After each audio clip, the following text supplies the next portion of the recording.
Rhodri enw fi, fi'n sar cod a fi'n gweithio gyda Lloyd and Gravell.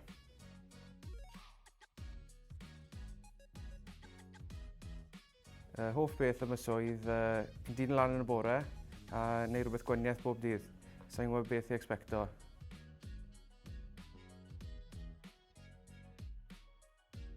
Maen nhw'n emploio bechgyn neu merched a maen nhw'n fodlon wneud NVQ level 2 i ddechrau brant, a os chi'n digon da a moyn mynd yn bellach, maen nhw'n rhoi NVQ level 3.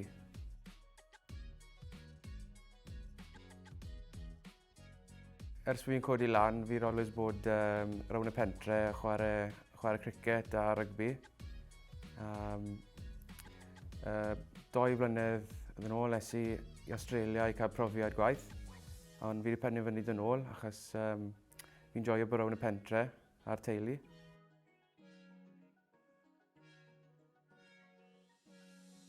Fi wedi dewis bod yn sâr achos o'n i ddim yn joio ysgol, o'n i ddim yn rhy academydd, a o'n i'n well yn gweithio gyda'n law na pen a papur.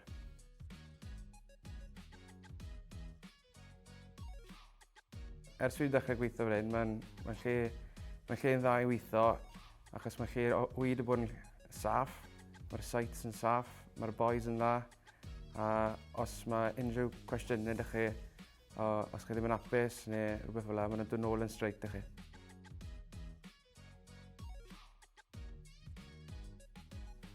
Ydy, achos fel yr enghraifft fi wedi datblygu trade fel sâr, os fi moyn datblygu eto, byddai chi'n mynd lan i'r site supervisor neu quantity surveyor neu even o'r architect.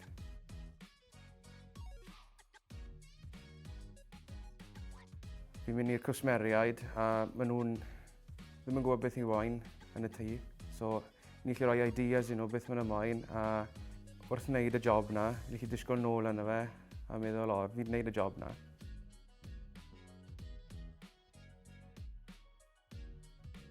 Ers i'n codi lan, oedd always 2 neu 3 peth o'n i moyn wneud. So, y rule of thumb is, pigo 3 peth chi moyn wneud, a wedyn go for one thing. If that doesn't work out, move on to the next.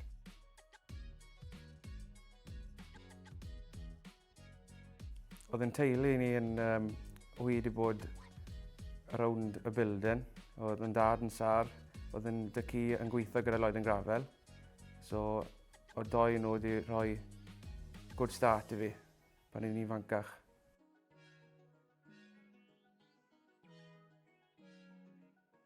Fi moyn cwpl o experience gyntaf, wedi 5-10 years, a wedyn gobeithio adeiladu busnes yn hunan.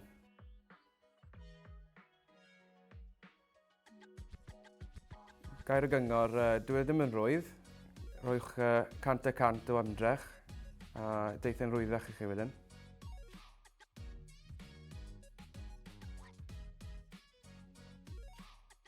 Os i'n gweithio yn tai oedolion, maen nhw fel yn parchu Cymraeg. Mae'n rwyddach i siarad nhw, achos mae rai oedolion sy'n mae Saesneg nhw'n gryf, a mae Cymraeg nhw'n gryfach, so mae'n helpu cyfathrebu iddyn nhw.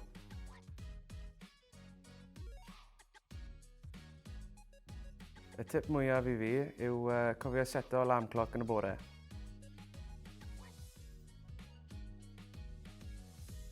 Applies i'r apprenticeship gyda y scheme o'r enw Next Step. So, yn y Next Step oedd bwyty 20 o ni yn trial amdano fe, a oedd gwaniaeth stages oedd yn cael ei cyto lawr gyda 5 o bob stage. Yn y diwedd, maen nhw'n pigo'r y gorau mas o'r 20.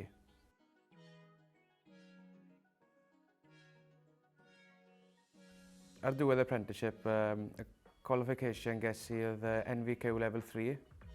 So, hwnna'n rhoi options i fi i mynd yn bellach. So, i'n mynd mlaen i'r site manager course, neu hyd yn oed mynd i university, i mynd mlaen at architect neu rhywbeth fel 'na.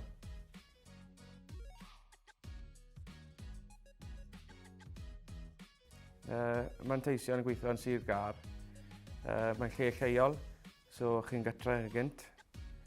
Mae pobl chi'n gweithio i chi'n nabod.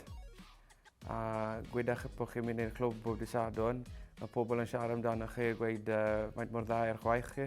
A chi'n cael fel bildo'r reputation am ddyn.